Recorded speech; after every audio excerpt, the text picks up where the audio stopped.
This winter, I found a dead bird in my backyard, underneath the bird feeder. A nuthatch. Its abdomen was torn open and the organs ripped free, leaving behind the hollow skin and broken ribs. Its beak gaped, head twisted backwards, one cloudy eye pointing towards the pale winter sun. I wrapped its body in a plastic bag and threw it away. I didn't think much of it. Throughout the winter, I continued to find dead birds or signs of them around the feeder. Scraps of flesh and feathers, bits of bones, blood spots melting into the snow. A bobcat, I thought, though I never saw the tracks.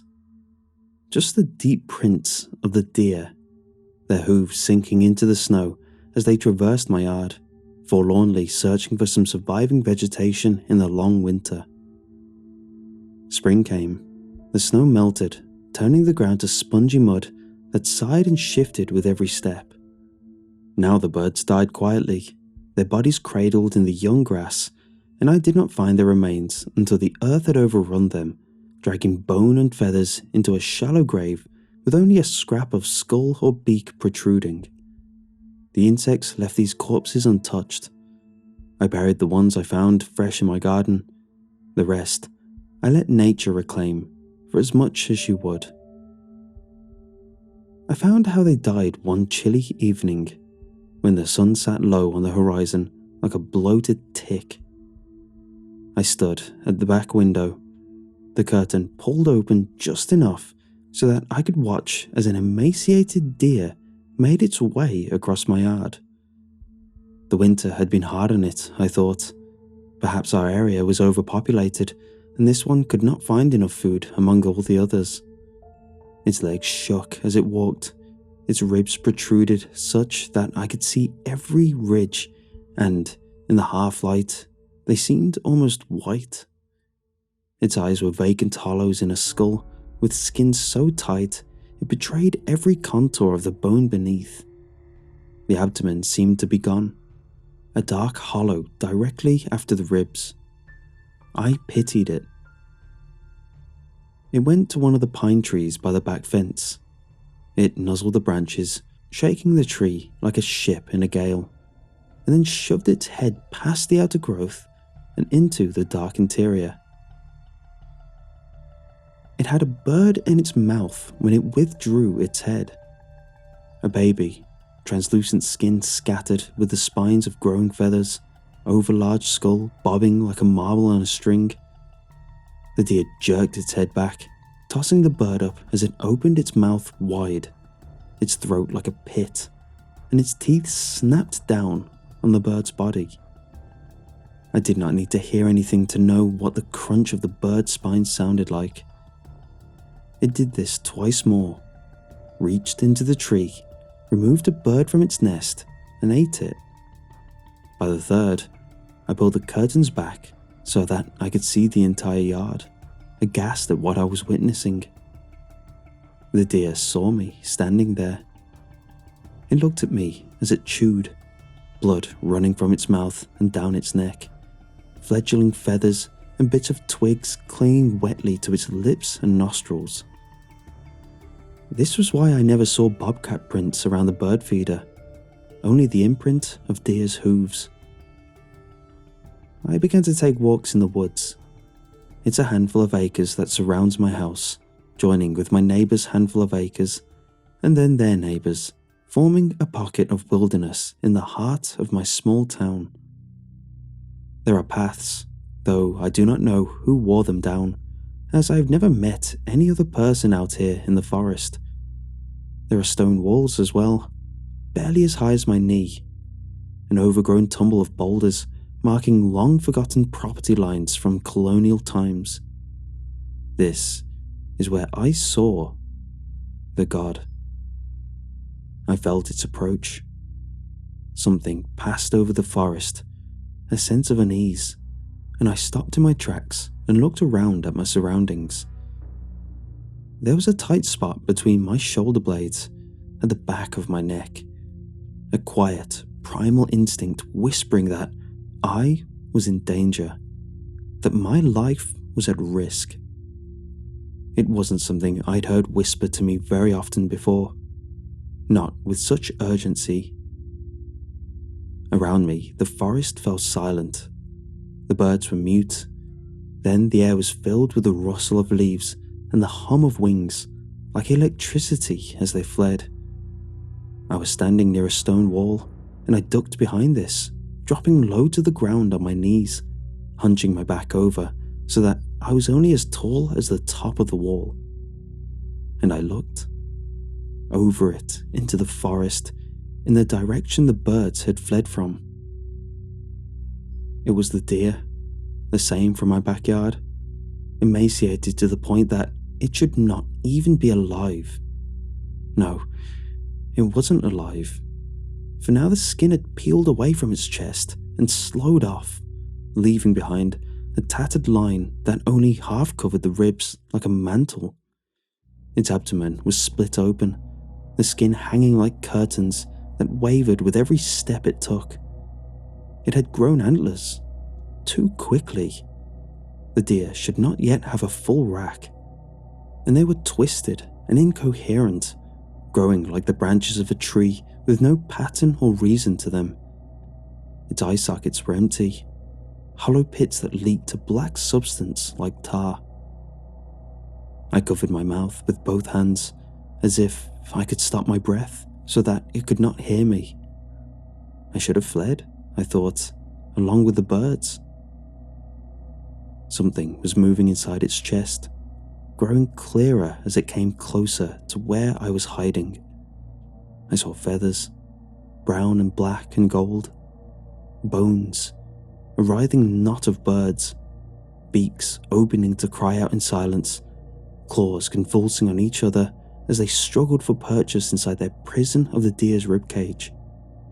They flowed into each other, their bodies half rotten and liquid, and a noxious fluid drained from the base of the ribs to splatter in a black, stinking trail in the deer's wake. I realized that it would pass me by. So long as I remained still and quiet, it would pass me by. Then, just as it was starting to move away from where I crouched, the mass of birds inside its chest parted.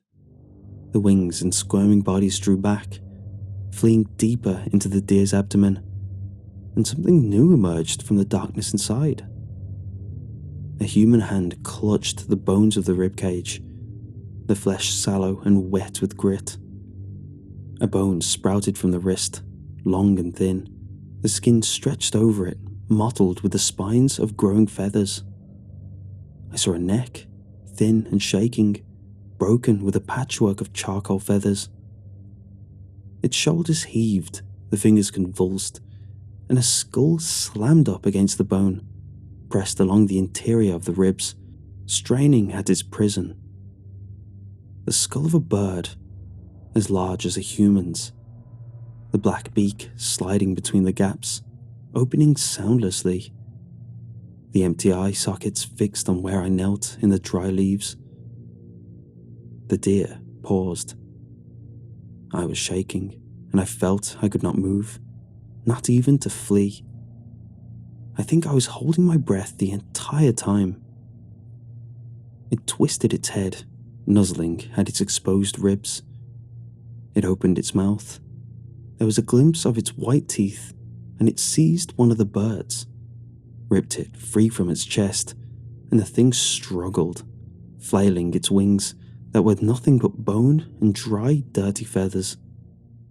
It cried out with decaying lungs, clawing at empty air with shriveled feet. Then the deer jerked its head, just as it had with the baby birds in my yard, spinning the body up into its mouth. It bit down.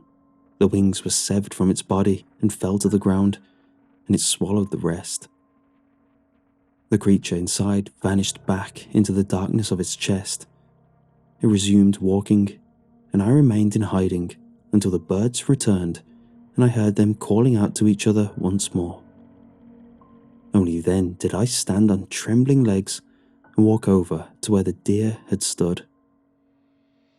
The trail of slime stank, a foul stench of old rot, I breathed shallowly. At my feet was half of a bird's body, the spine severed just below the join of the wings. I bent and picked it up. It lay unmoving in my palms. There was nothing more than a corpse, a dead scrap of bone and feather and dry, empty flesh. I keep its remain in an empty dresser drawer, nestled in fabric. I don't know why. I do not think it is a monster. There is a majesty and a purpose to it.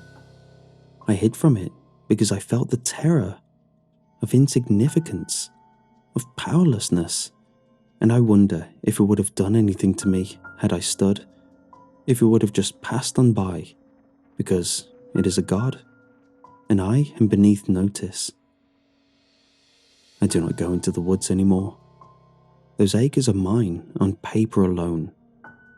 They do not actually belong to me. I was going to leave it at that, try to forget what I had seen, and keep to my own world where there are no gods. But there was a man in my backyard yesterday evening, right at dusk, when the world turns grey and the shadows in the trees flatten into a single plane, the details lost to the encroaching darkness. He was thin with spongy flesh, like he'd been left out in the rain too long. He wore jeans and a t-shirt, and they hung loose on his bony frame. His arms were pricked with indentations, tiny red dots like freckles, and some still bled as he moved. He was barefoot. He came up to the tree by the back deck, to the bird feeder. He reached up and gripped one of the birds, a titmouse, and it didn't move, like it was frozen in place. He wrapped his fingers around it and raised it to his mouth. It twitched, once, when his jaw clamped down and he twisted his head, the muscles in his neck tight like iron cables, and ripped its head off. Blood ran down his chin and into the collar of his shirt. His expression was vacant as he chewed. I ducked away from the window, collapsing to the floor, curling up well out of sight of the backyard. I stayed there for a long time, and when I had the courage to peek once more, the backyard was empty, save for a few scraps of bones and feathers lying in a bloody heap under the bird feeder. I keep replaying that moment in my head, as that thing chewed, mechanically, and the way it turned its head right before I dropped the curtain, how its eyes slid sideways. I don't know if it saw me. I'm terrified it did. There's a god in the woods near my house, and now it looks like a man. It is ready to leave the forest and walk among us. Watch the birds. If they flee, I think you should as well.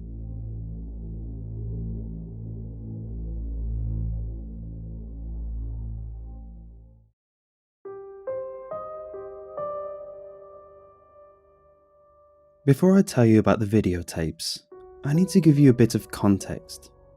When I was 10 years old, 2 days before my family and I moved to a new home, our house was burgled.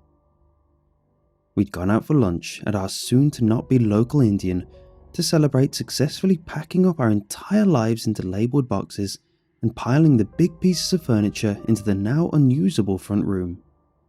I was 10, my sister was 13, and my brother was 8. We'd never moved house before.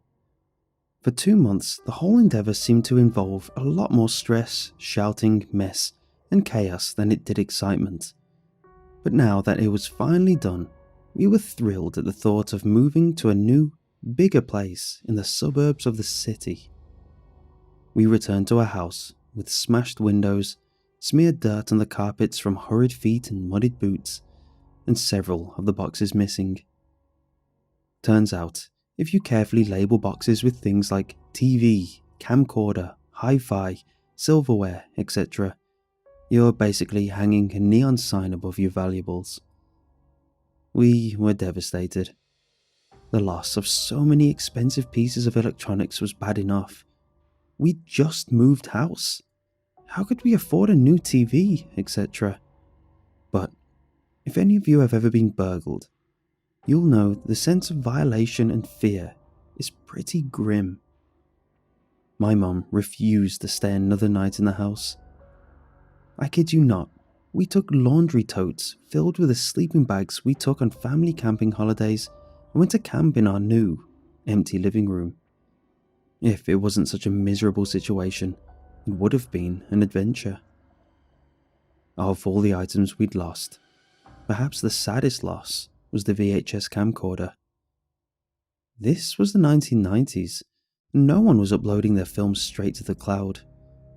We had a hulking black Panasonic that made your arm ache to hold after 5 minutes, and it had recorded the birthdays, Christmases, picnics, school plays, karate exams, and recorder concerts of the last few years. Naturally, all the VHSs were in the box with the camcorder itself. Everything was gone. We got over it. We moved into our new happy home. We joined a new school, made new friends, created new family memories. We grew up, moved out. We forgot, more or less, about the burglary, though I will say that, for as long as I lived with my parents, there were 3 different locks on the front door. Recently, I was reminded of the burglary because a friend of mine had had her flat burgled while she was at work. I sent her a message offering any help I could and told her about my experiences when I was 10. It did set me thinking, for the first time in ages, about my old camcorder. More out of nostalgia than anything else, I went on eBay to see if I could find any old Panasonics. I may as well admit here, I'm the sort of dick who buys vinyl and gets camera film developed.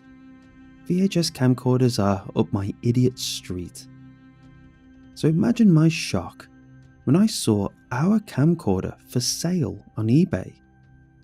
I knew it was ours because our dad, the ever ultimate dad, had carefully Tipexed the family name on one side, doubtless sending the value plummeting. I was amazed the thieves hadn't thought to scrape it off. Actually, I should have thought about that more carefully at the time, but I was just so stunned. I bought the lot immediately. When it arrived a few days later, it even had a batch of old videotapes with it. I couldn't believe my luck. I'd brought our memories home. It took me a few days to track down a working video player, but as soon as I did, I was ready to watch the videos. I hadn't told my family yet. I was saving it up to have them all round to dinner. I'd recently moved into a flat of my own, and I wanted to surprise them. All the tapes were dated. Dad again. So I started from the beginning and worked my way through. Everything was normal. Or, well, relatively normal. Families are weird and kids are weird, and there was a lot that made me laugh. Until I got to the tapes of our final few months in the house. My tape opened with my brother's 8th birthday. We'd had a party at the house, in our tiny garden. My brother got a Tamagotchi. Only 90s kids will remember, etc. And there was a great close-up shot of him peering at the thing and exclaiming, "He did a poo!" in a voice people normally reserve for, "I've got the job," or "You're going to be a grandmother." There was an incredible shot of the cake, made by my mother and inexpertly iced by my father, sinking slightly under the weight of the candlestick candles my brother insisted they use instead of birthday cake candles. But then, halfway through the happy birthday song, the tape cut out. I thought it was just an old tape that had deteriorated and the rest of the footage was lost. But as I got up to eject the video, I realized that the tape hadn't cut out. It had been filmed over. Someone was recording in the dark, seemingly pointing the camera down to the floor. No sooner had I realised this than the camera swung up.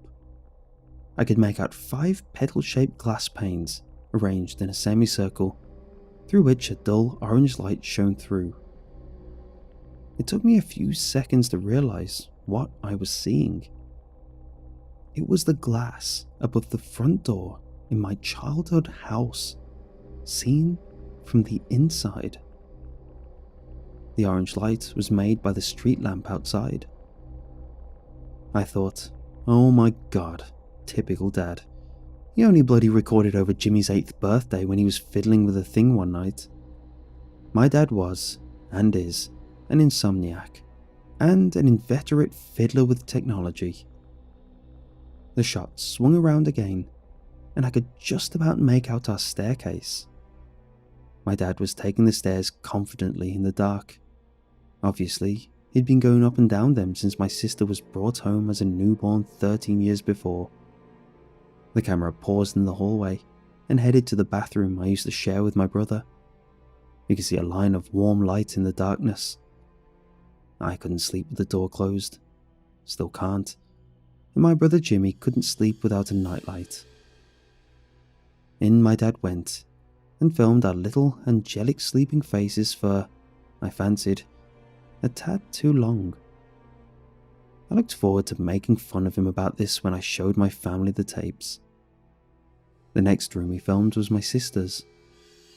My sister was a pretty girl and grew up to be a beautiful, smart-ass woman. But when she slept, she looked like a drooling cookie monster. And boy did she snore. Those snores filled up my sound system like a hive of bees wielding tiny bee chainsaws into a microphone. Again, the filming went on for slightly too long, and it was a bit creepy to be honest. In the next shot, the camera was in my parents' room, filming my sleeping parents. Both of them. The realization hit me like a wave of ice water, and then the tape really did cut out. I sat frozen with panic for a few seconds, then threw myself down and started going through the last of the tapes. It was the same every time. Partway through some fond memory, the tape would cut out.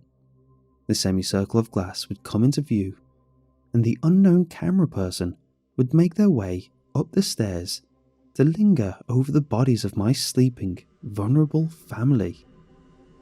It was a different night each time. The pyjamas and the bedsheets would change, though the digital clock in my parents' room invariably showed the time between 3 and 4 a.m. There were no clues as to who this person was. They were completely silent. I couldn't even hear breathing. The filming was surprisingly level and absolutely disciplined. They never passed in front of a mirror or varied the angle at which they filmed us. They were just there, waiting, silent, omnipresent, watching us. I didn't find any kind of variation until the penultimate tape. In the penultimate tape, in the long minutes filming in my parents' room, my dad snorts and stirs. He rolls over, mumbles. He seems on the cusp of waking.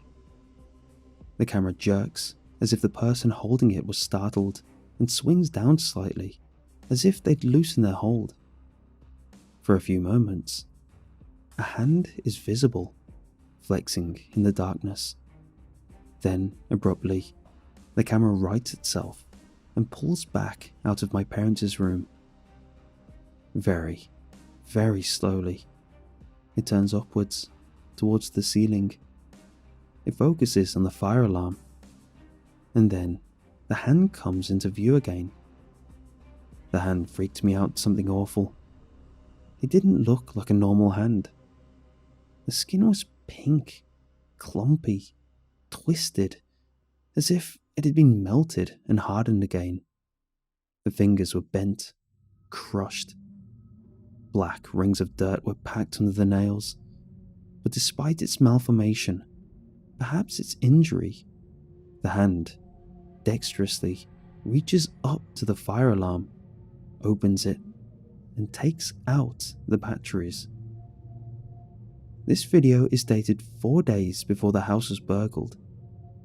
The last video is dated on the day. It starts with my mother, a terrible camera woman. The focus is all over the place, filming the empty rooms and encouraging us to say goodbye to the house. My sister, a teenager, refuses to play along, but my brother and I are yelling, "Bye, house!" with gusto. But before we even get upstairs, the tape cuts out again, and a totally unfamiliar room comes into frame. I didn't really take a lot of this room in. It was messy. There were a lot of screwed up tissues, pot noodles, and empty cans on the various surfaces. There was a big pile of what looked like laundry in the corner. A slob lived here. The camera doesn't linger long, moves quickly across the small, messy room, out into a hallway. There's the sound of something on a TV in another room. The camera follows the noise. A door is pushed open. In the next room is a boy. As a child, I probably would have called him a man. As a grown-up now, I think he was a boy no more than 17. Acne-pitted, terrible boy band curtains, but quite good looking underneath. I can make out some piles of boxes behind him. TV, hi-fi, silverware. When I was a kid, I'd imagined a group of hardened men in dark glasses with walkie-talkies smashing into our poor home in a stealth operation. I hadn't imagined some opportunistic teenagers and his pals. He's playing a video game, his face lit by the blue screen. From the TV comes the sound of pre-recorded grunts, some kind of fighting game. The next things happen very quickly. The boy looks up. He begins to frame the "what" of "what do you want" or "what the hell." His eyes go huge with fear. His mouth drops open. He scrambles to his feet. The camera lurches. There's a "no" in a cracked voice. Then an ear-splitting scream. The camera drops to the floor, filming the pile of boxes. The boy is screaming, "No! No! Help! Help me! Somebody! Help me! Somebody! Help!" There are sickening snapping noises, howls of sheer animal agony. A slash of red blood splats across the box. The assailant makes no sound whatsoever. The video cuts out. As you can imagine, after a few seconds of shock, I called the police and handed the tapes over. They were put in an evidence locker, and I spent a sleepless night with a heavy table wedged against my front door and a pot of coffee. The next morning, the officer who signed the receipt for the videos called me. "I'd like to talk to you about wasting police time," he said, in a voice that suggested he delivered the lecture many times before. I didn't understand, I said. Didn't he see the last tape in the box? The screaming? The blood? As it turned out, the tapes were completely blank. No happy memories, no creepy nighttime filming, no murder. Just white noise. I didn't understand how the tapes could go from filled to empty in just one night at the station. I marched down there and demanded a viewing, in a well-lit room in the company of 2 police officers. They were right. Nothing but white noise. And it has only just occurred to me now. That malformed, broken, sickening hand that had taken the batteries out of the fire alarm on the ceiling, 9 feet up. Maybe camera person is the wrong word.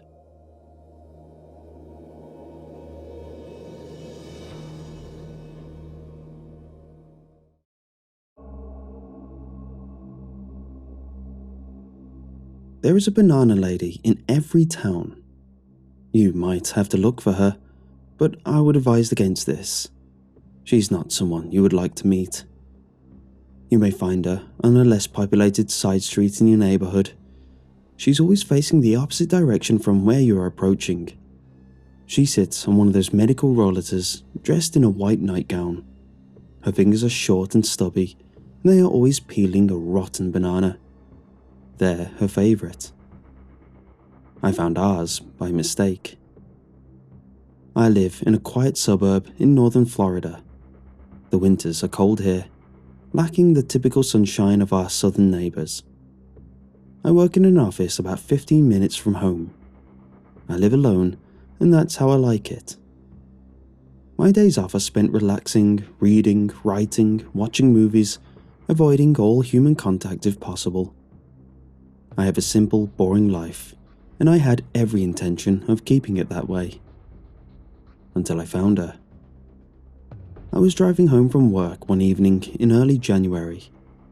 It was about 50 degrees and raining hard, and since it was a Friday, I was racing to get my weekend started as soon as possible.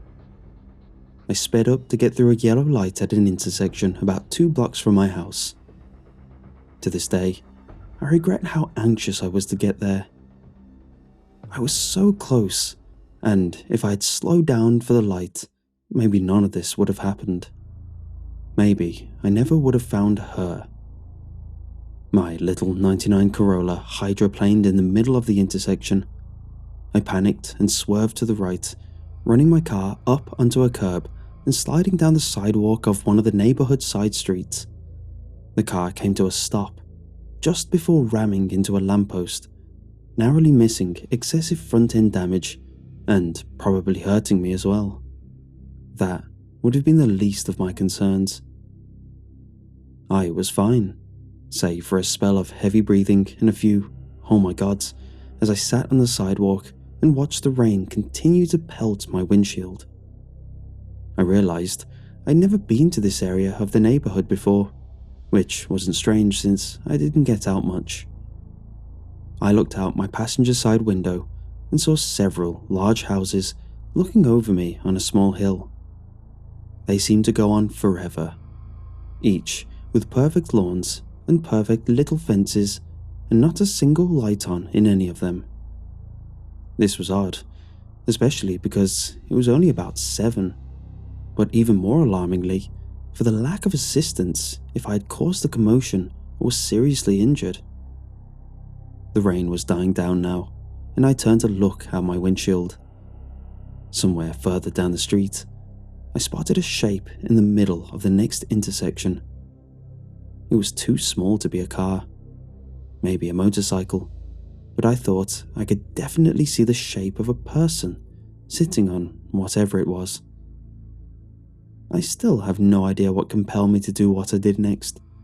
In a split-second decision, I got out of my car and started walking towards the shape in the road.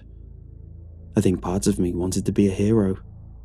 If it was someone who had wrecked, just as I almost dramatically did, I wanted to be there to help, as no one seemed to be around to do for me. I left my car where it was and walked, slowly, in the yellow light of a single lamppost and the cold, light drizzle of rain. As I approached the intersection, the shape became very, very clear. It was one of those medical rollators, dark grey and worn, and a tennis ball where one of the wheels should have been. I didn't think until much later how the thing could have moved at all without the 4th wheel. It was stopped directly underneath the traffic light. Not a soul was around. No cars, no people, no lights on in the house. I began to feel increasingly uncomfortable, and even more so when I saw what was sitting there. It appeared to be an old lady, hunched over with her back to me. She wore a long, white nightgown that hung to the wet road and was soggy and dripping at the bottom.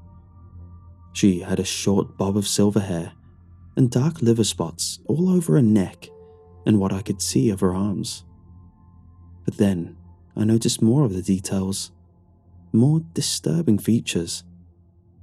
Her ears were incredibly large, half ovals that took up most of her head. Her fingers were short and stubby, but claw-like and working feverishly in front of her. I approached her from the side for a better look and saw her fingers peeling back a banana. It was entirely black and rotten and gave off a sweet, sickly smell that made me nauseous. She took off the black peel and tossed it aside, then jammed the rotten mush into her face, ravenously chomping it and smushing it all over her mouth. I forgot where I was. I forgot about my car, about the rain, about standing in the middle of an intersection where there should have been tons of cars passing through. I was in a trance, watching her feed on this disgusting banana, and all the while, she paid no attention to me. I knew she knew I was there, for at my angle, anyone could have seen me. But she was so focused on eating that she did not bother to look in my direction. I continued to watch as she licked the rotten juice of her stubby fingers and wiped the residue from her lips. As soon as the banana was completely gone, she reached into a brown satchel at her side and pulled out an equally disgusting banana, repeating the process over again. I watched her for maybe 10 minutes without saying a word. She must have eaten 20 or 30 bananas in that span, all one after another, never tiring or giving any indication that she had enough.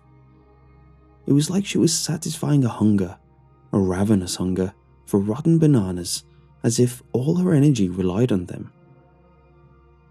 I decided that this had gone on for too long.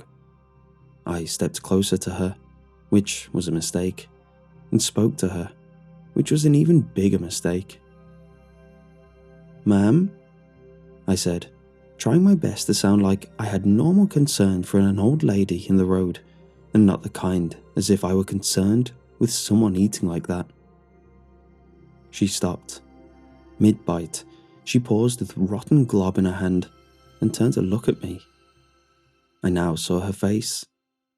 That hideous face that has haunted me ever since. Her large ears were brown and hairy, covered in a dark fuzz. Her face was equally hairy, and her cheeks a pale yellow and stuffed with food. But it was those eyes I will not soon forget. They were strikingly white, almost glowing, burning like white flames and staring into my soul. I was frozen, looking into these eyes and seeing a raging fire burning bright behind them. I saw all the traumatic events of my childhood. My mother storming out, my father drinking himself to death, my best friend being killed in a car accident. But then I realized that last one had never happened. My best friend Brian and I were heading to the midnight premiere of a movie that night. One of the few times I welcomed human interaction. He was alive and well. I looked further into her eyes. I saw my car, crushed and mangled and rammed head-on into a lamppost. I was outside the car looking in, where my friend Brian was in the passenger seat, his face torn and bloody. And then I saw fire. I saw white flames engulfing the vehicle and heard Brian's screams of agony as he was burned alive, trapped inside, and there was nothing I could do. And then everything faded away. The flames turned black and I was moving backwards, further away from the car. My hands extended to try and reach the door to pull Brian to safety. Everything was dark. I woke up in the street, my head pounding with an incredible ache and my clothes soaked in water. I lay on my back, staring up at a traffic light, the rain falling steadily. I sat up and looked ahead, and there was no sign of the banana lady. There were lights on in the houses, and people watching me from their lawns, people running to me from their cars. I heard shouts of concern and shouts of panic. I was dizzy. I saw more people coming towards me and yelling, "Are you okay? Are you okay?" But just as many were running right by me. I turned my head slowly, looking back down the street, back to where my car had run up on the curb and narrowly missed a lamppost. It was still on the curb, with a massive crowd surrounding it, and it was burning.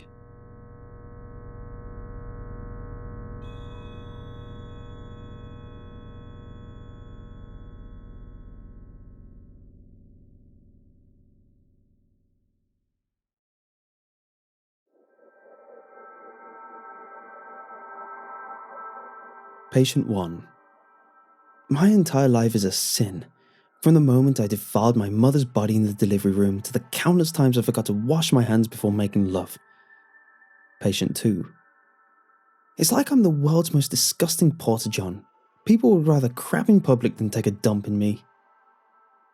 If you think the above quotes are musings of the self-pitying failures, you'd be very, very wrong. Patient 1 is a retired Air Force colonel, judged to be of rock-solid mental health after withering battery of tests designed by my team. Patient 2 is a superb athlete, an Olympic medal winner with zero psychiatric issues. Until now. Indeed, as I record this, both patients suffer from major depressive disorder characterized by abject lethargy and constant risk of self-harm. Why? Both interviews were conducted after exposure to Substance X, a compound aimed at triggering an enemy soldier's an acutely depressed state. Yes, hardened warriors lose the will to fight, casting aside their weapons and begging for mercy. Substance X was created by me. My name is withheld. I am a distinguished scientist whose moral compass went awry in designing a weapon aimed at ending for all time further hot wars. I'm revealing this publicly because my device has fallen into malevolent hands. The march towards war without death is being perverted by forces beyond my control. Therefore, I have adopted a position similar to that of Daniel Ellsberg when he released the Pentagon Papers in 1971. Wrongdoing must be exposed, even at great personal risk. That's why I'm penning this open letter to all American citizens of good faith. Background: I'm a Nobel Prize nominated scientist, specializing in the field of psychiatric warfare. I hate war, but after years of watching the body count rise, I was forced to admit that war was deeply embedded in the human psyche. The desire to fight is an integral part of who we are, beginning with "my dad can beat up your dad" and ending with the atomic bomb, the most destructive weapon of war yet devised. Given that, the issue, as I saw it, was to devise a weapon that allowed nations to act on this primitive impulse while killing no one. For a long time, it was a low-budget labour of love. Then, as luck would have it, I received a call from a psych war startup in late 2018. The principals, ex-military, ex-intelligence insiders, had gotten wind of my project. Their stated goal was to determine if Substance X was scalable, and if so, to market the product internationally. I jumped at the chance to join their distinguished team. Working with these guys, many of whom I knew from previous classified endeavours, would allow me to play an instrumental role in bringing about permanent world peace. Plus, I was offered a healthy portfolio of stock options that would make me a near billionaire should the company succeed in going public. That I succumbed to such a base need, I'm truly ashamed. I am less man and more earthworm because of it, an earthworm engorged with the rotted fruit of its labours. I was flown by private jet to the firm's headquarters. Security there was tight, much more so than at Theranos and other infamous startups. How tight? All those entering the building, including me, were required to submit a rectal exam and a colonoscopy in order to ensure nothing was smuggled via the lowest reaches of the digestive system. After 2 hours of embarrassing recovery, followed by a gourmet meal, I joined a select group gathered in the otherwise empty company auditorium. They had come to hear my presentation. I was ushered on stage, fitted with an omnidirectional mic, and asked to proceed. Anxious, for I did not know how this elite audience would react, I began my sales pitch. Ladies and gentlemen, we have entered a new age where the general public is repulsed by wanton killing on a mass scale. Therefore, in order to defeat an enemy while maintaining public support, we need a way to incapacitate hostile troops while shedding minimal blood. But why clinical depression? Why a depression bomb, to coin a phrase? Good question. I nodded at a video screen behind me. The slideshow had been hastily assembled. The word schizophrenia appeared, highlighted on either side by red lightning bolts and kaleidoscopic whirls. Schizophrenia was ruled out after student volunteers sprayed with my proprietary substance exhibited a wide range of unpredictable behaviors. This I decidedly did not want. A heavily armed yet erratic enemy force is not a desirable outcome. A bipolar weapon had similar problems, prompting study subjects in the up phase to feel they were impervious to harm. One individual, in such an agitated state, became convinced that an army of one, namely him, could defeat a battalion of some 300 to 800 enemy soldiers. A dose of clinical depression, on the other hand, instilled the volunteers a sense of hopelessness, lethargy, and abject despair. A quiz administered shortly afterwards indicated that 95% of the subjects felt that nothing in life was worth fighting for.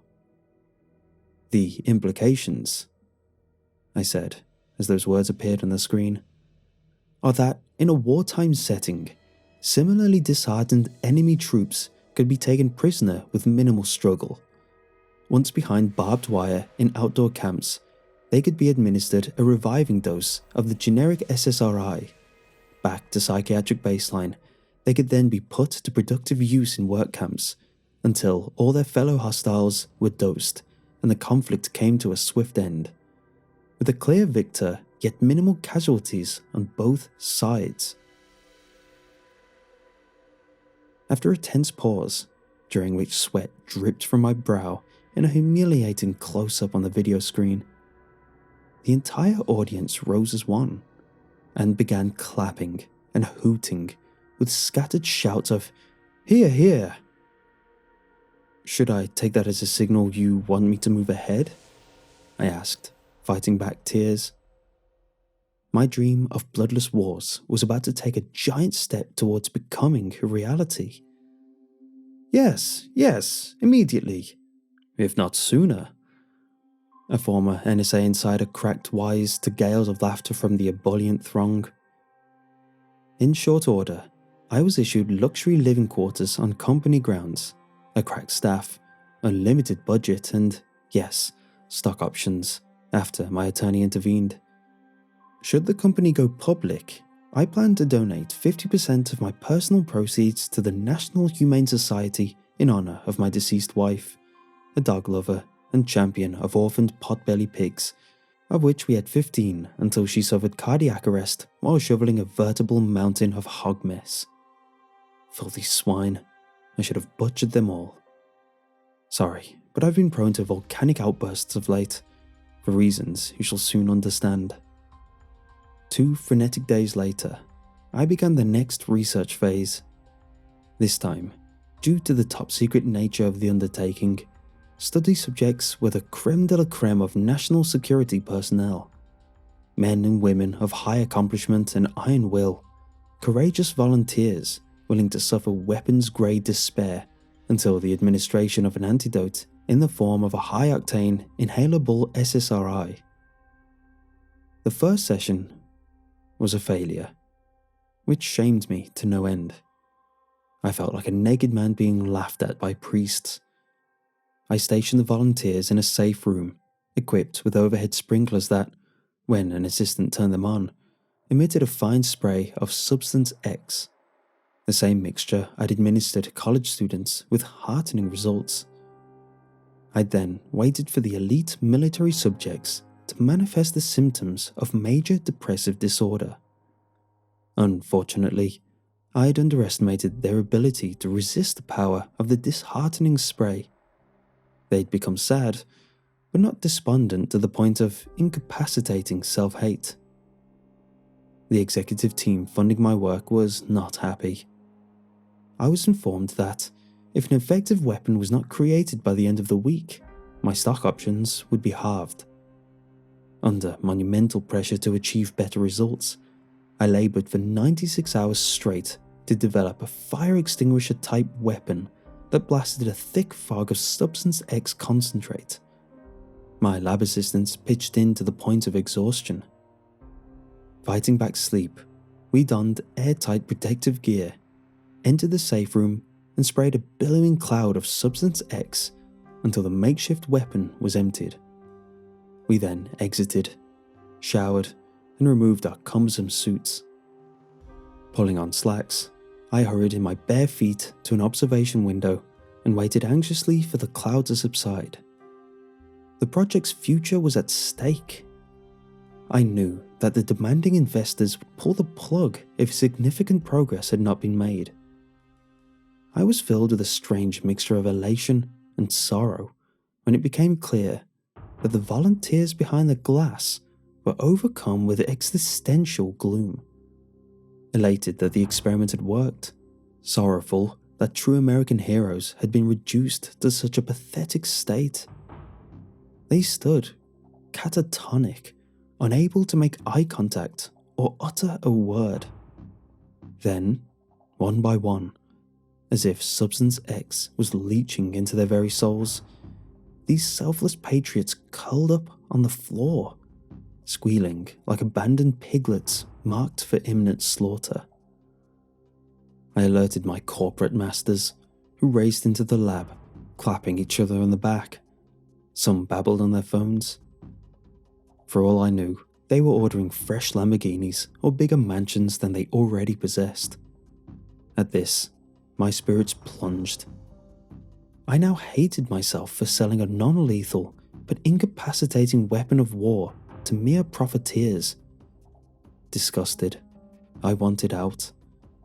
However, my corporate overseers had me by the financial balls. I'd already made a large cash donation to the non-profit I'd established in my beloved wife's memory.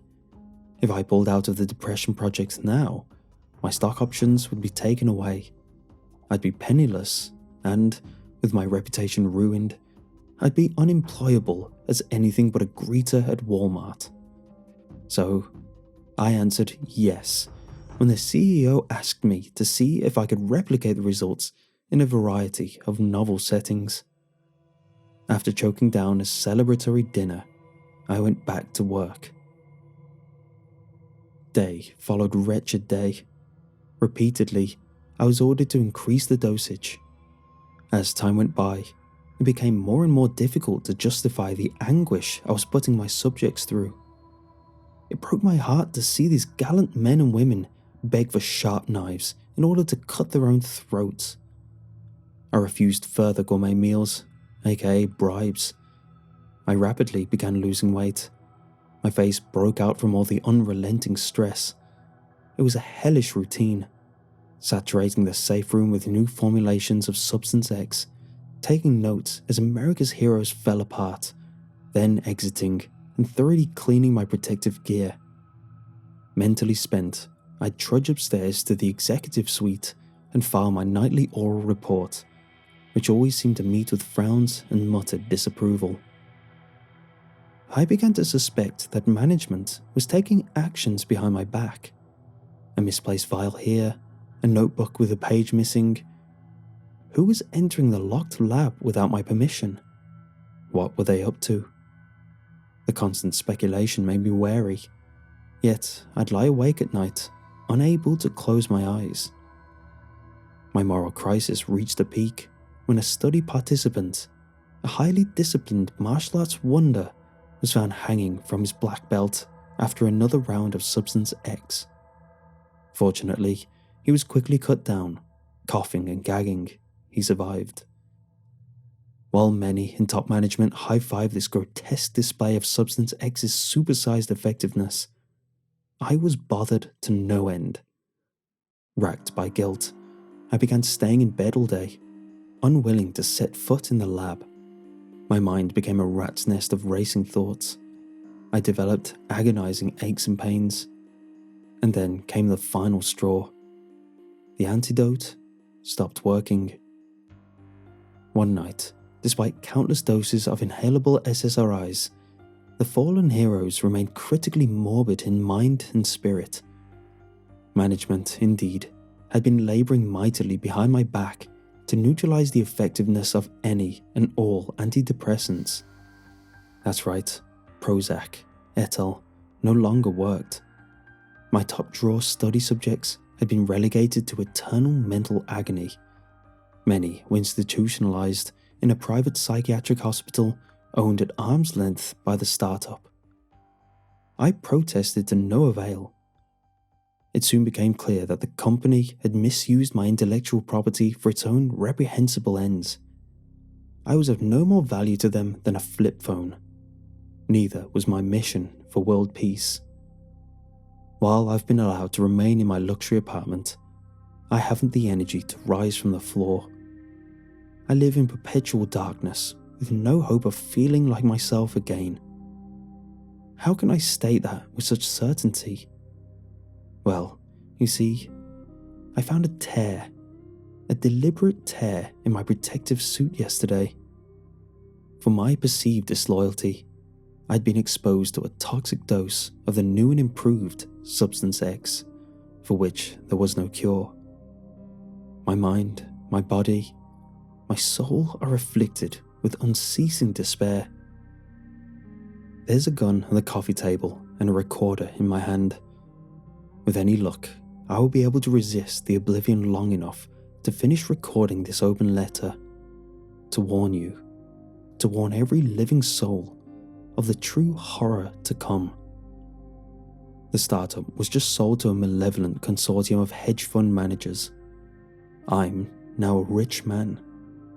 But the hedge fund guys and gals, well, I hear they're quietly equipping hundreds of crop dusters with Substance X weaponry. The alleged goal is to fog major cities, to conduct a war of depression and despair against the American people, to strengthen the grip they have over our lives. The possibility that someone will hear this gives me hope, a reason to keep a firm grip on the recorder, to keep talking, to never stop until a new day dawns. Talking is my Prozac, figuratively speaking. What's yours?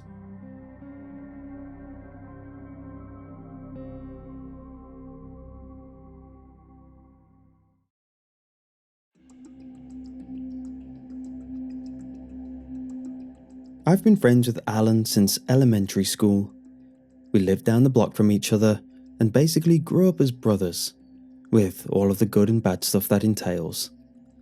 We've celebrated successes, mocked each other's failures, seen all the positives and negatives of each other for over 2 decades.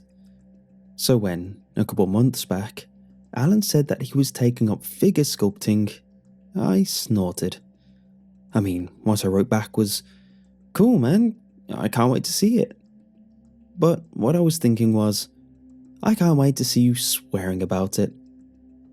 Alan loves taking up new hobbies, but I've never seen one last more than 6 months. At various times in his life, he's played soccer, baseball, football, and lacrosse. He's done swimming and track. He's played at least 4 different instruments, taken up various types of painting, carried a sketchbook, and even tried his hand at whittling. He buys the supplies, is super into it a few months, and swears he's going to make it his profession. And then as soon as it gets difficult, he drops the whole thing. And that's sort of okay. because, and I say this as the closest thing to a brother he's got, he pretty much sucks at all of them, the visual arts especially. I don't know much about sculpting, but I distinctly remember Alan's attempts at figure drawing. It was like he'd never seen a person before. I don't know what tutorials he was working off of, but he could have turned his sketches in as drawings of Slenderman. A child's drawings of Slenderman anyway, and not like a talented child. Anyway, my point is that I figured that sculpting a person would be at least as hard as drawing one, with the added difficulty of having no way to erase mistakes. So, I was excited to see what sort of monstrosity Alan will produce. I kept bugging him to send me pictures of the work in progress, but he would just put me on a lofty air and declare that he had artistic integrity to maintain. I wasn't the only one on his case. Everyone knew his tendency to pick up and drop hobbies, and we were all giving him a hard time about it. There was even a bet going on about how much of a statue he'd get done before he quit. I said he was going to get 3/4 done. No one else was willing to go that high. Then, last weekend, Alan called us all to come over. He said he was ready for the unveiling and that we should all come over for drinks to admire his sculptures. Sculptures. Plural. I was impressed and a little bit skeptical. It had only been a few months. Alan had been holding down a day job during that time, and he's never been the type to really knuckle down to get a task done. So I figured we were going to see like a couple of amorphous busts, maybe some kind of clay hand reaching up from the ground, that kind of thing. When we arrived, Alan had a curtain hanging over a section of his living room, cutting off a slice of it. There were 4 of us coming over, me, Cara, Julio, and Erica, and he insisted that the reveal would have to wait until everyone arrived. Julio was late, so while we waited for him, we cracked open drinks and made jokes about how bad the statues were going to look. Alan took it all with decently good humour. His look was slightly aggrieved and slightly smug, like he knew we'd all be eating our words in a minute. Julio arrived, and Alan dimmed the lights on our side of the living room. We all fell silent as we stared at the shadows visible on the curtain. No details were visible, but there were 4 distinct statues, and each one was life-size. "These have got to be like big rocks, right?" Julio whispered to me. "No way he had time to make 4 full statues." Before I could answer, Alan called out, "Behold!" and pulled down the curtain. Our jaws dropped. At the far side of Alan's living room stood 4 perfect replicas of us, carved out of smooth marble. The likenesses were uncanny.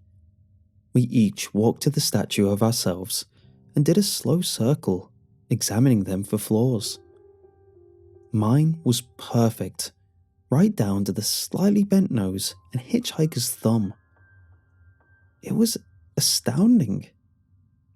"Dude," said Julio, "this is surreal. You did this in 2 months?" "I put a lot of hours in," Alan said modestly.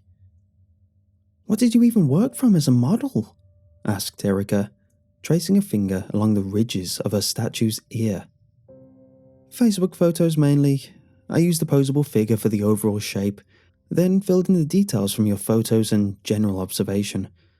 I've known you guys a long time, you know." "Yeah, but this is something else," Erica sounded, almost reverent. "Thank you." Alan's tone was nothing but pride. "Admit it, none of you thought I could do it." "Yeah, no way," said Julio. "But dude, these are amazing. You found your calling, man." "I want you to have them," Alan said. We all fell over ourselves protesting, exclaiming that we couldn't possibly take them. I couldn't even picture having something this incredible in my apartment. Where would I put it? Next to my Craigslist sofa? In the kitchen by the card table I ate breakfast at? It belonged in a museum. Alan was insistent though. I made these for you, to prove that I could. I can make more. I'm already making more. These are for you, for being my friends, and for not believing in me, so that you can see them every day and remember how wrong you were. We still tried to refuse, but when Alan brought out a dolly and started loading the statues into his van, we realized this fight was lost and pitched in to help. I snagged everyone's door keys, and Alan and I went on a quick delivery run to drop off the statues. Alan, I told him, earnestly, once we were alone in the van, you can't give these to us. These are museum-worthy. They're archaeologists learning about our culture worthy. You've got to sell them. Sell my friends? Alan laughed. Not a chance. They're going home with all of you. I'm absolutely dead set on this. It took us about an hour to hit everyone's house, wheel the statues inside, and find a decent place to display them. By the time we got back to Alan's house, the others had gone to fetch a nice bottle of whiskey and set up some sort of charcuterie board. I leave for an hour and you all turn fancy on me, Alan laughed. Hey, you started it, artist in residence, said Kara. We didn't know we were coming to a legitimate art opening at first. We're just trying to catch up. So, what else have you done? Can we see? Said Erica. Alan waved her away. Not yet, not yet. Nothing else is anywhere close to finished. I wanted all of you to be first. Once you're on my side, then I'll go take the world by storm. We are definitely on your side, man, said Julio. We all fervently agreed. Much later, the bottle of whiskey was empty, the food was gone, and I was back at my apartment, fumbling open the door. The first thing I saw when I stepped inside was that statue in the corner, dominating the room. It practically glowed in the moonlight and nearly took my breath away. I couldn't believe Alan had made this. Even in my inebriated state, it was awe-inspiring. I was in danger of falling asleep on my feet though, so I made my way to the bedroom, stripped down and collapsed into bed. I slept dreamlessly until my bladder woke me up and I stumbled out of bed to go to the bathroom. When I opened my bedroom door though, the statue was standing there, right up against the door, for all the world like it had been listening to hear if I was awake. I leapt back, shouting, and its blank gaze bored into mine. I slammed the door on it and grabbed for my phone. No one else was answering. Erica, Kara, Julio. I'm getting voicemails for all of them. I just tried Alan, and he did pick up. But what he said did anything but put my mind at ease. Just go back to bed, he said, before I even said anything. It doesn't hurt. Or if it did, it wasn't for long. I don't remember it hurting. Alan? What? What? Was all I could manage. I hoped you'd all sleep through it, he said. The others did, I think. Please, just go back to sleep. It'll all be clear in the morning. That was about the time I heard the doorknob rattle, and I dropped the phone to shove the bed up against the door. When I picked it back up, Alan had hung up. Something keeps testing the door, rattling the knob and putting more and more weight against it, trying to nudge the bed aside. I've moved all of the furniture in the bedroom into a blockade, but even so, I can see it starting to shift. There are no windows in here. I've got no other exit. I really am very tired. Maybe I will just go back to sleep. It'll all be clear in the morning.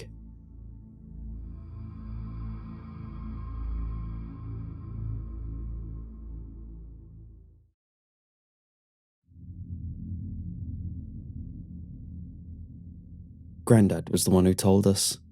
He'd been out with Sally for one of their walks through the New Forest. Supposed to be gone until late afternoon, but he came back early. Sally didn't. I was in the lounge when I heard hammering on the front door. Loud. Panicked. It was lunchtime and I was sat in front of the TV watching Netflix. I paused the show and went over to it. It took me a moment to recognize Grandad. Normally, he's this calm, gentle giant. He combs what's left of his grey hair neatly to one side, wears a suit even around the house, tie and everything. But today, he looked different. His blazer was draped over one arm and his shirt was unbuttoned at the top. His tie was skewed. Sweat patches formed dark circles around his armpits. It was his eyes I noticed first, though. They were wide with an expression I'd never seen before on my granddad's face. Fear. Fear and panic. "Where's your mum and dad? Quick, Jack." The smell of cherry bubblegum wafted from Grandad's mouth as he spoke. He was chewing a piece, almost frantically, his mouth working a mile a minute. My granddad always chews that stuff. He has, as long as I've known him. And he always gave me and my sister pieces as a treat when Mum wasn't looking. The smell usually has positive connotations for me. Now though, like my granddad's rumpled suit and panicked eyes, it just felt wrong. All of it did. "What's the matter, Grandad? Where's Sally?" "She's gone, Jack. Jesus Christ, she's..." Grandad paused and pulled in a shaky breath.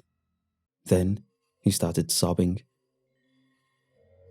Never before in my life had I seen my granddad cry. I didn't know what to do. The sight felt totally unnatural to me. The thing is, Granddad's always been the fun one. The one we'd joke around and play games with, learning magic tricks, taking each other on in board games, playing dress-up when we were little. Grandad is the kind of person who would tip us a wink even after we'd been told off by Mom or Dad, just to let us know he was still on our side. He's only lived with us for the past year, but he's been there my whole life. After Mom, Dad and Sally, he's the person I love most in the world. Seeing him like this, his eyes red with tears and his grey hair dishevelled, I felt dread in my stomach. It was worse than anything I'd ever felt before. "What happened, Grandad?" I said. "What is it?"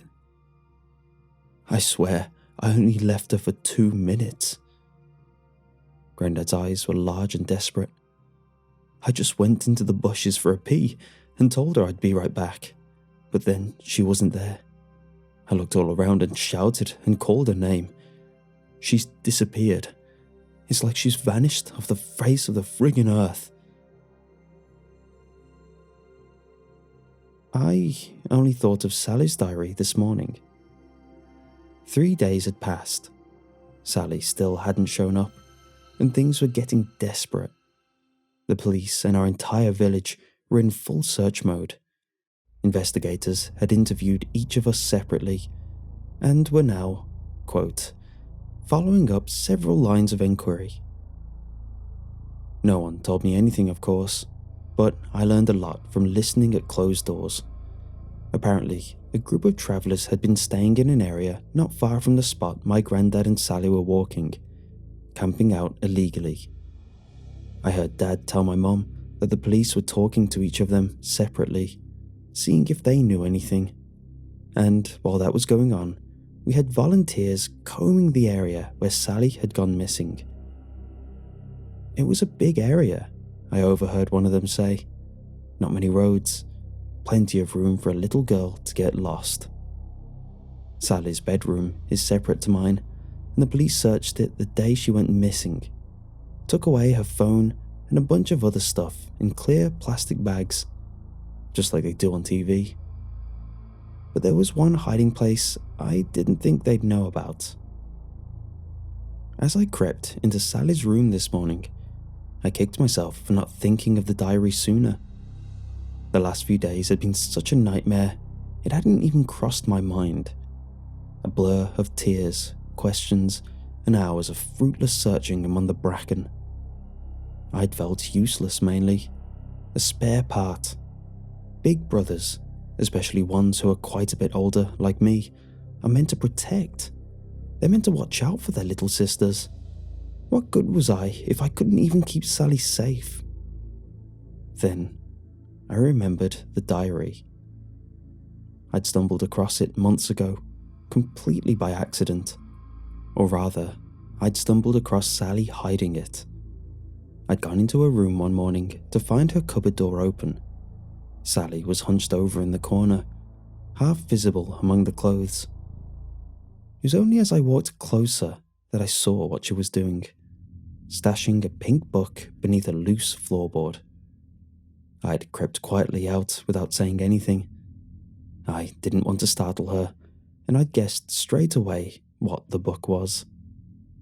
As a 15-year-old, I had no interest in reading my 8-year-old sister's diary, so I thought the best bet was just to stay quiet.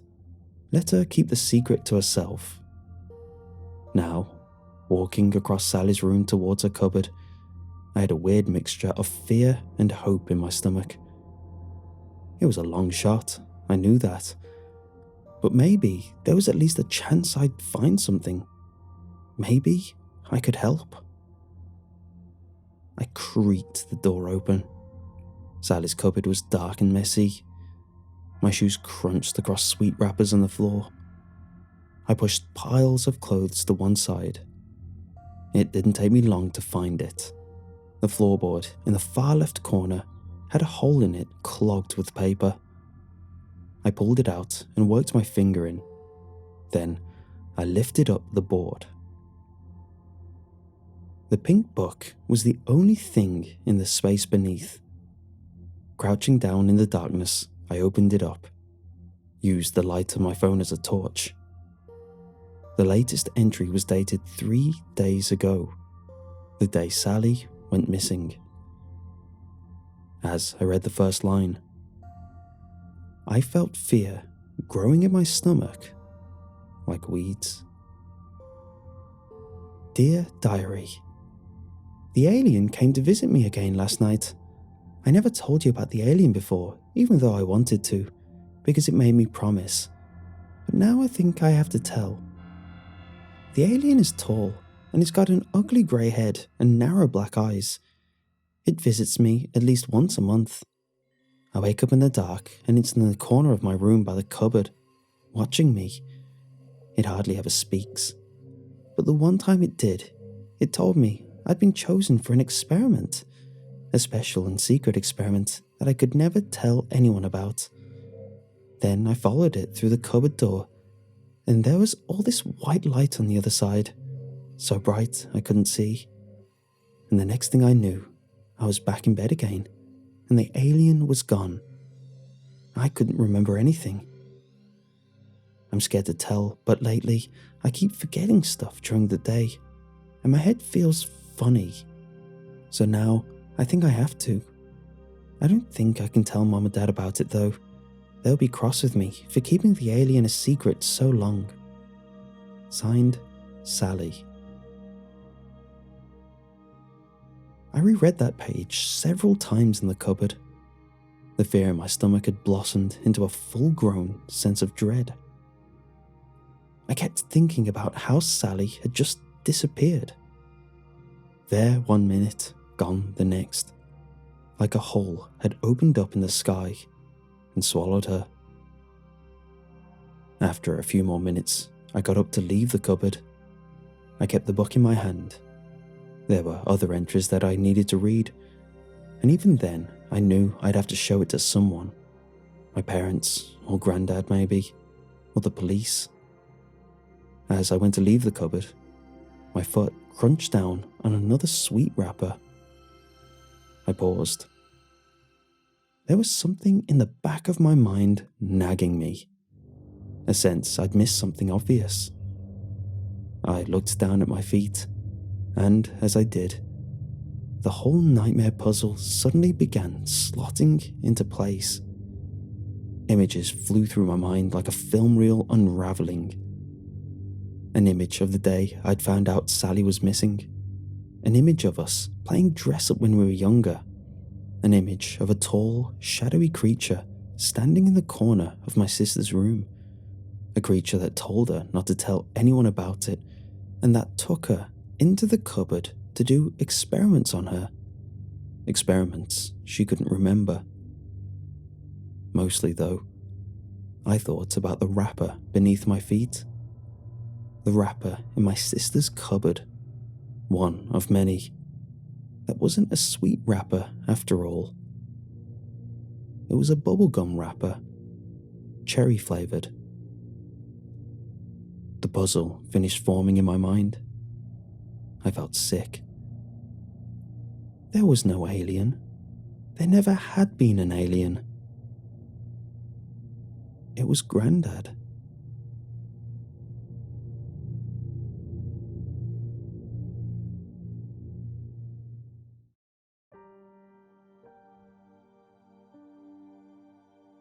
One summer when I was a kid, I had a genius for a friend.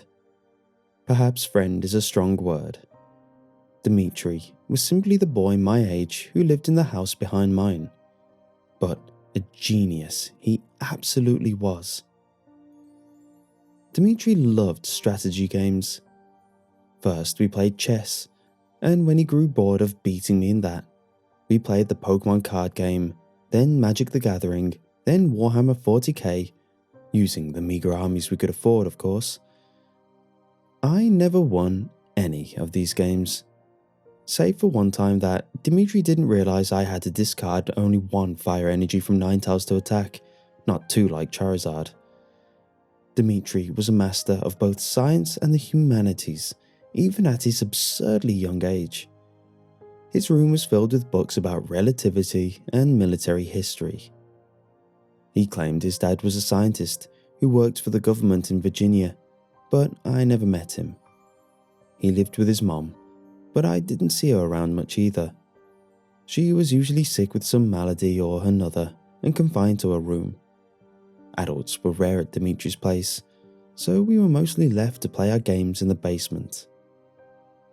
When we grew sick of games, we'd venture outside to the park in our neighbourhood. The park was nothing to write home about, just some rusted swings and a blue slide that always had a thin layer of water at the bottom, even if it hadn't rained in weeks. That was fine though, as we had little use for the playground equipment. We fancied ourselves adventurous and took to exploring the wood surrounding the park. Our neighbourhood was always adding houses that cut into our precious wood space, but we still never seemed to run out of them. We took to mapping the woods and liked seeing how far we dared to venture each time. Dimitri handled the handwritten map, as we used his superior math and geography skills to document as much as we could. One time we found a deer carcass with a dart in its skull and spent half the summer trying to solve the case of the rogue hunter. We never did. Another time we found another pile of bones that seemed suspiciously canine in nature. We never solved that case either. At the edge of the park was a huge, overturned log with one branch awkwardly sticking out at the side. Whenever one of us went into the woods without the other, I instituted the rule that we'd roll the log over so the little branch stuck up like a mailbox flag. I made sure we did the same when we went into the woods together, even though no one else knew what the overturned log meant. Then, one summer, Dimitri's family suddenly moved away. We didn't share any common friends, and I was a bit of a loner anyway, so I never really heard what he was up to. Sometimes I would ask other kids in the neighbourhood about him, but they never remembered the dark-haired kid with thin glasses.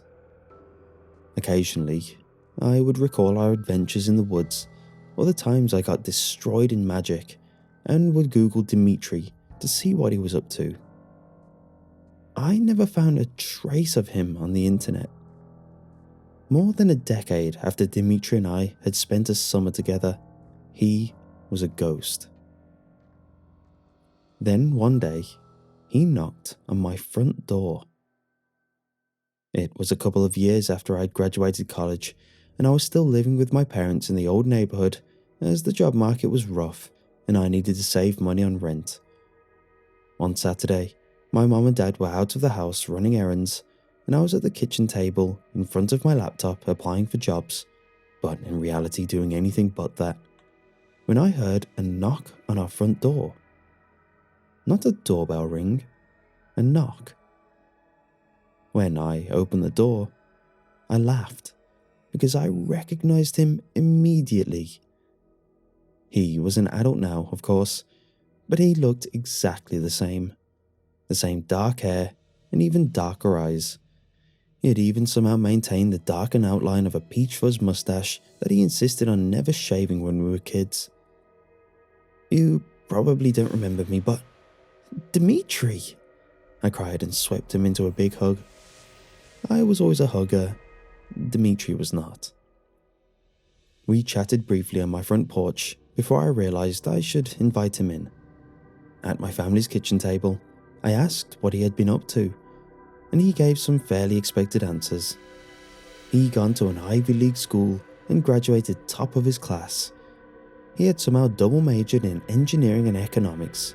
He got a job right out of school building analytical models for some kind of stock trader in New York. Naturally, I felt pretty bad that I was talking with such a peer from my parents' kitchen table, but this was par for the course of our relationship.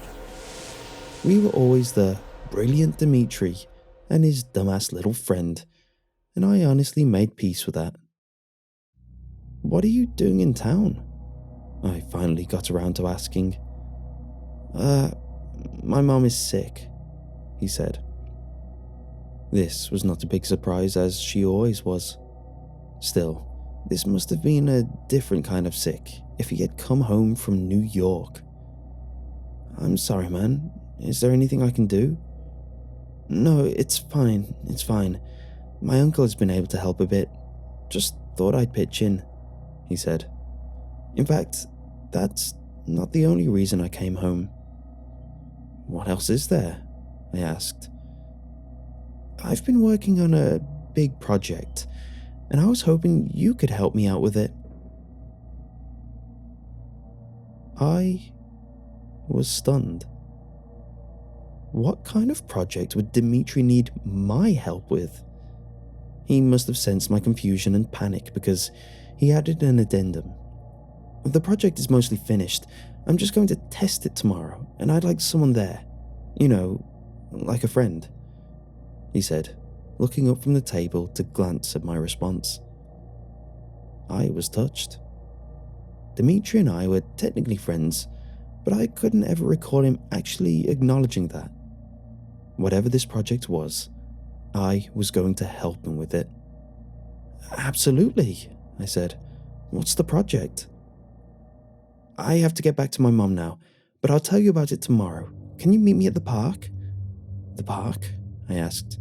"Yes, our park, 1 p.m, Eastern Daylight Time," he said. I told him I would. We said our brief goodbyes, and I expected him to head back home through my backyard like the good old days. But of course, he didn't live here anymore. Only I did. The next day, I walked to the park. It was less than a mile from both our houses, a straight shot right down Firelands Avenue, and all the bland suburban homes that populated it. As I approached the edge of the park, I saw a big red pickup truck with the back covered parked on the street. Much to my surprise, Dimitri climbed out of it. "New truck?" I asked. "I got it for a specific purpose," he said. "Had to haul something over." So we were getting right down to it then. I didn't have time to respond before Dimitri continued right on. "I've created a time machine," he said. I should have been shocked. Time travel is obviously impossible. No such thing exists. But the truth is, Part of me has always expected Dimitri to tell me something exactly like, "I've built a time machine," since the moment I first met him. "Okay," I said. "Good, you believe me," Dimitri said. "Let me show you the machine." He opened the back of his truck and pulled out what appeared to be a long metal tube, like a tetherball pole. Once he extracted the entirety of it from the truck, he set it on the ground facing upward. I could see that it had 4 short, curved pikes at the base, so the pole could be positioned upright. I thought this might be just one component of the machine, and he would assemble the rest, but he made no further movement to get anything else out of the truck. "This is it?" I said. "This is it. How does it, uh, how does it work?" Dimitri smiled. A rarity for him. "It's complicated, obviously, but I'll explain it as best as I can. Let me try to tell you everything, and if you have any questions at the end, just tell me."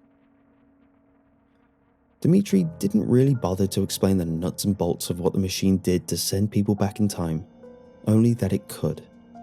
Something about polarity in the Earth's cores, combined with a unique hormone he discovered. The spikes on the device were designed to be wedged into the Earth so that it didn't move as the user moved backwards through time.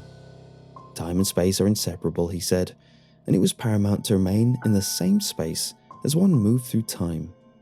The device would remain stationary while the time travelers grabbed onto the pole portion. It was then possible to travel back in time, but not forward. "Interesting," I said.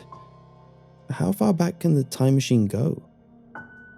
"In theory, as far back as time itself goes," Dimitri said, "but that would be unwise to experiment with." "So it's not like a kill Hitler machine?" I asked. "I suppose you could go back in time and kill Hitler," he said, "but that would be incredibly difficult for us to achieve. For starters, there is the spatial aspect. We could probably go back to, say, 1889, but we would still be in the woods in Ohio. Then we'd have to secure passage to Germany, and we'd inevitably begin to run into some paradoxes." "Paradoxes?" "Yes, as far as we know, we've never existed in 1890. If my theories are correct, and they most certainly are, time abhors a paradox, just as nature abhors a vacuum. That's why I plan to time travel back to both a location and a time I'm exceedingly familiar with." Something was beginning to click in my head. I didn't know much about time travel, but I did know quite a bit about my shared history with Dimitri. "You want to go back to that summer?" I said. "Yes, I do," Dimitri replied. "I've been thinking about the past and trying to isolate the location that I spent the most time in, the location that would best minimize my risk. Aside from my childhood home, which I no longer have access to, I spent the most time in my life in these woods.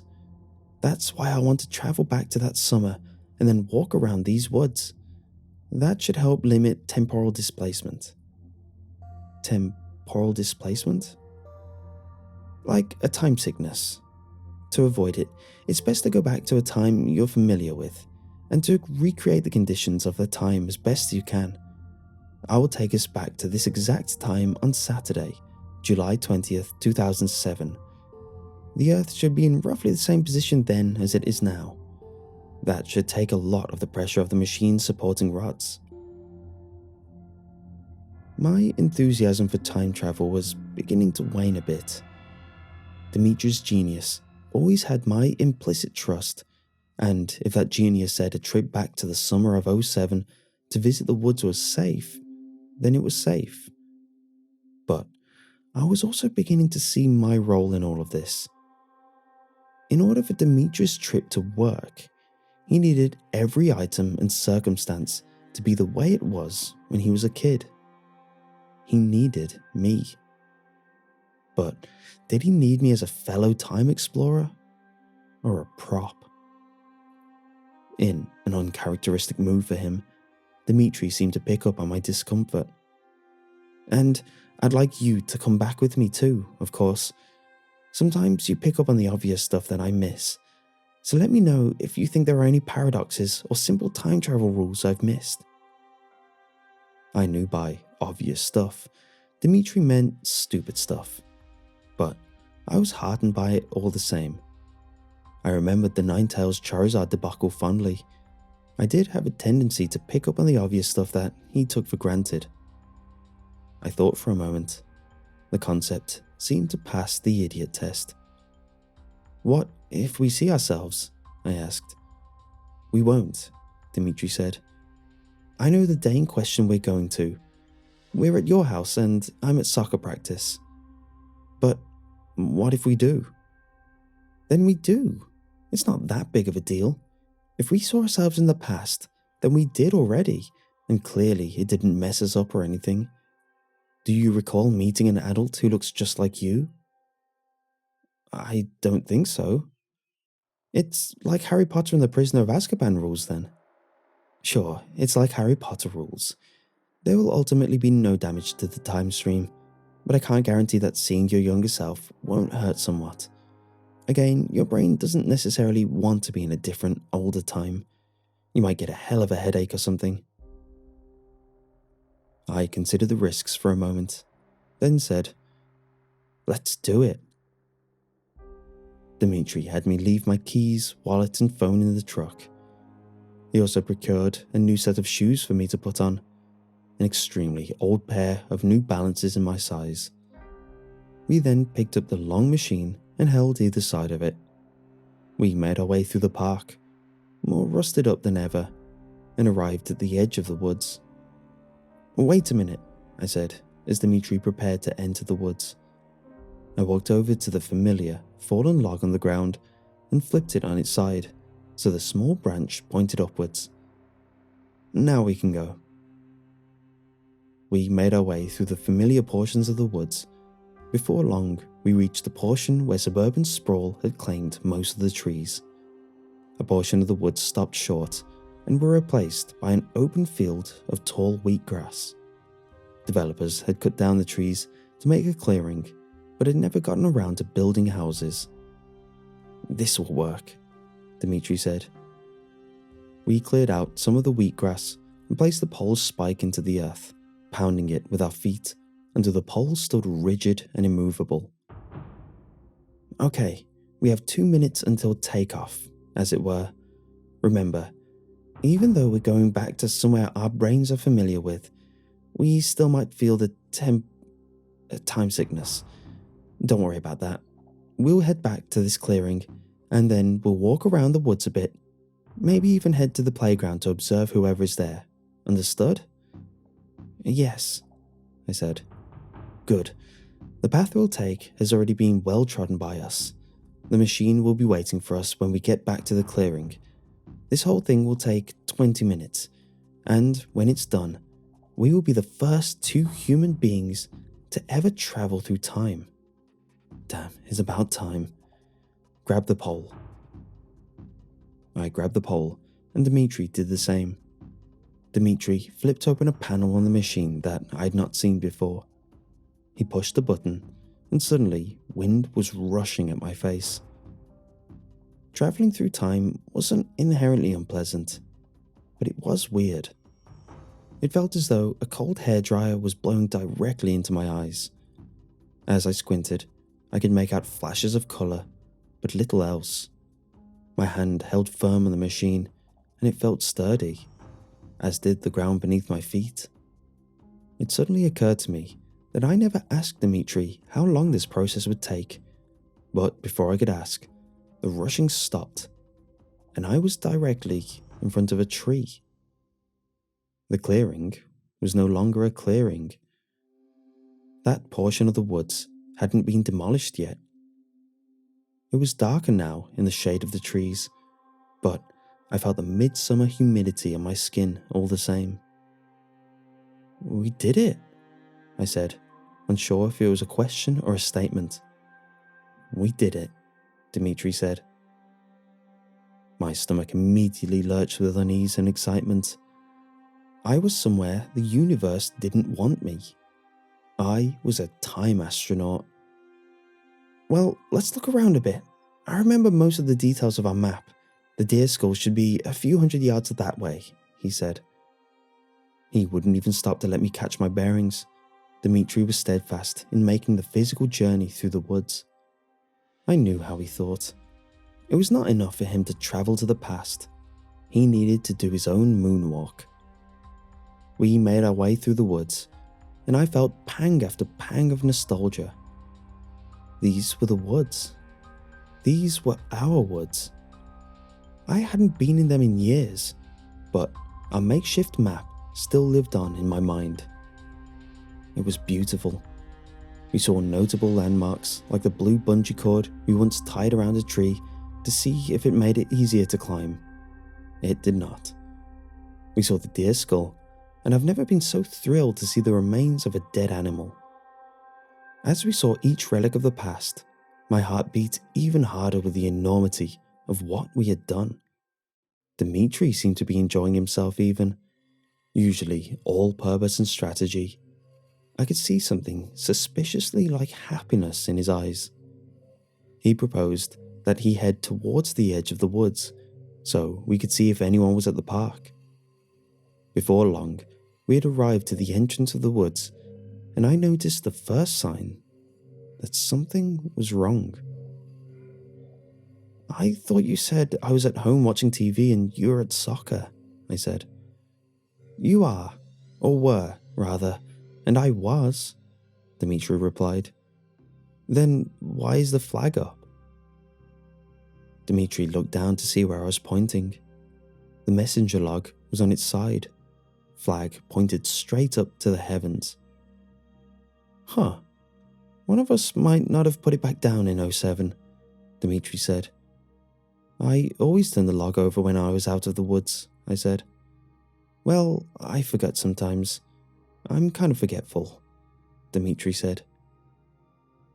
Dimitri was not forgetful. Are you sure you had the date right? I'm positive, Dimitri said, sounding a little annoyed. Let's continue. We might get sick if we stay in one place for too long. I already was starting to feel a little sick, truth be told. The air was much hotter than I anticipated. This was many years in the past, before the ozone had been further degraded. Had it always been this hot back in the day? I felt feverish. The sweat uncommonly cool on my forehead. From our spot at the edge of the woods, I could see the swings and the slide that made up the playground in the distance. It was usually emptied when we arrived, and I expected it to be this time. But wait a minute. Is someone on the swings? I said. There was the form of a child sitting on a swing, his back to us. Suddenly, the air felt even hotter and even stickier. Sweat was dripping onto my eyes now. Hastily, I wiped it away. Looks like it, Dimitri said. Who do you think it is? I stepped out of the woods and closer to the park, leaving Dimitri behind. Something looked so familiar, yet distorted. The swing was swaying slightly back and forth, and the figure that sat upon it wore a hoodie with the hood drawn out. It was dark navy blue. Dimitri, that's my hoodie. That's me. Are you sure? He said. But I could barely hear him, as I had already walked even further out into the woods towards the little swing set. I usually left that hoodie in Dimitri's basement, which tended to get cold during our game nights. Why was I out here, alone, on such a warm day? I drew closer to the boy in the swing, his back still to me. He didn't appear to even realize that someone had emerged from the woods and was now treading upon the soggy wood chips of the park. I'd never considered what kind of message I'd want to deliver to my younger self if I had the chance. Maybe I would tell him to play soccer like Dimitri, or be sure to stay in touch once Dimitri left town. or to choose a college major that wouldn't force me to move back in with my parents. I had to tell him something, and I had to tell him now. I was being drawn to him through no effort of my own, like a time moth to a time flame. I was right behind me now, and yet still, the boy in front of me made no acknowledgement of my presence.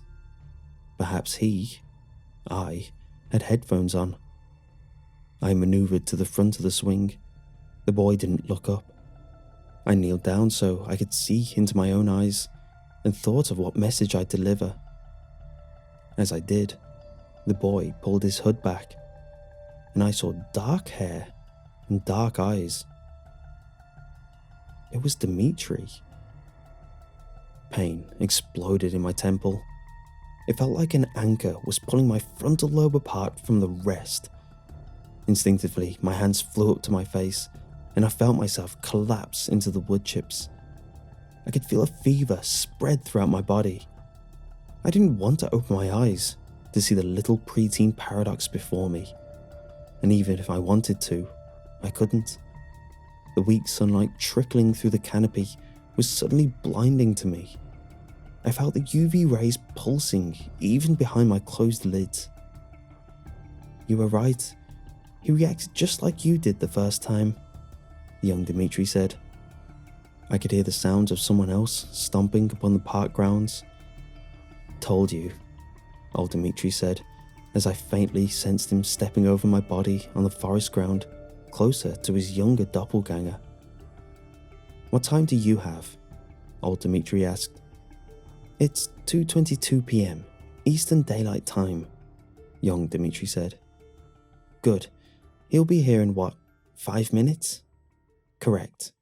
Good." Their words sounded like they were coming from a dream to me. I could barely make sense of them. I could barely make sense of anything over the pain and disorientation. I held my hands to my face, desperately trying to make my eyes close farther, make them close harder. "You've got the right idea. Don't open your eyes for a bit," old Dimitri said, then added to his younger self, "Help me move him." I felt 2 pairs of hands grab my legs, and then my body was slowly dragged across dirt, twigs, and leaves. I could feel myself being dragged across the grass and eventually into the woods. They propped me up against the tree. I felt feverish. Snot dripped down from my nose, but I couldn't muster the strength to wipe it away. I thought for a moment that Dimitri would pull a bungee cord off a tree to restrain me, but he didn't have to. I was too sick to move. "So, what the hell was that upturned log about, Dimitri?" I heard the older Dimitri ask the younger. "You know he wouldn't have come into the woods if the stupid flag wasn't up," the younger Dimitri responded. "He's still on pace to get here at 2:30, right?" "Yes, I'll get back to the playground." I heard the little Dimitri stomp loudly through the woods. Through my limited vision, I saw the larger Dimitri shape advance towards me. I tried to get up, but I was so weak. "Hey man, I owe you an explanation," Dimitri said. "Well, I guess I don't really owe you one, but I'll give you one anyway." What's happening?" I mumbled. "So, for starters, you're time sick. I figured that would happen. Happened to me on the first few trips back. Familiarity is good when you're time traveling, but if you get a nasty shock like that, like seeing the younger version of someone you knew, your brain will... Phew, he said, his hands mimicking a mushroom cloud around his skull. First few trips back?" Dimitri sighed, then began. "On May 5th, 2007, a man suddenly appeared while I was in the woods alone. At first I was frightened, but then I realized he looked just like me. He was me. After he had gotten over his time sickness, he stood up and told me that in 2 weeks' time, I would build the world's first time machine. He gave me the schematics from memory and told me what materials to get. In exactly 2 weeks, I had built that time machine, the exact time machine that we took back today. The man told me that I should begin studying the various paradoxes associated with time travel before I started. Thing is, time travel isn't that hard to pull off. I mean, I did it when I was 12. The real challenge of all of this is testing the limits of it, figuring out what the time stream will let you do. He said I'd be ready to begin traveling in 2009, and so I was. Dimitri was smiling again. I'd now seen him smile more times on this trip alone than I did in all the summer days past. I was now starting to realize why he didn't smile more. He looked demented and ravenous. I killed my first deer in the fall of 2011. I shot an arrow into its skull and then brought the carcass back to 2007. The first step of my paradox studies were to see if anything would change. More importantly, I wanted to see if time would let me. If it would let the same organic being exist twice, simultaneously in 2 different states of living.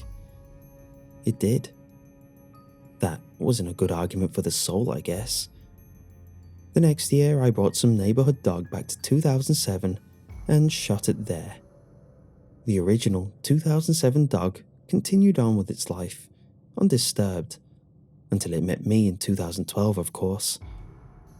I've been running paradox experiments like that for quite a while now, and all the other Dimitris in my timeline have been helping. They don't seem to have a hard time with it. I now felt mercifully close to being able to stand up. Still, I felt helpless in Dimitri's thrall. I didn't care about his paradoxes. I want to go home, I said. I'm sorry. Obviously that's not going to happen, he said. He then reached out and pressed both of my shoulders gently, but firmly enough to push my weak frame back down onto the rough bark. Young Dimitri told young you to meet him here in the woods at 2:30 p.m. You were always a punctual kid, so you should be here in 2 minutes. Then young Dimitri will guide you into the woods and will kill you. The fog in my brain lifted, and I felt my bone marrow turn to ice. Dimitri's dark eyes were flashing now. His arms still pinned me down. I shivered. He continued to talk, but I could barely understand what he was saying. You're the final paradox. What happens to you when we kill you? Will you disappear? Will you carry on? It requires experimentation. Dimitri removed one hand from my shoulder to cover my eyes. This is going to happen fast. Close your eyes again. You'll feel better. I was freezing in the woods now. Or maybe I was just freezing. I could barely sense the hand over my face, or my own sense of fear over my teeth chattering. Relax. Shh, relax, Dimitri said. I just need to take a look at you. I need to see what it looks like when... Wait, I cried, mustering up the last of my strength. How did you do it? How did I do what? Dimitri muttered, his hands still over my eyes.